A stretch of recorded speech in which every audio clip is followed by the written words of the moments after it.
ครับสวัสดีครับมาชมกอดวงเจริญ999ครับกำลังเข้าเทียบสะพานปลาบ่อตรงหลังครับ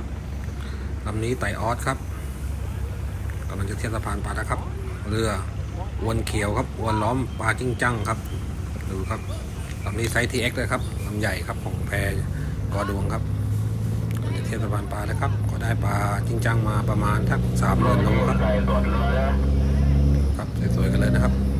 ครับกำลังจะเทียบสะพานปลาครับขอบคุณทุกท่านที่ติดตามนะครับสวัสดีครับ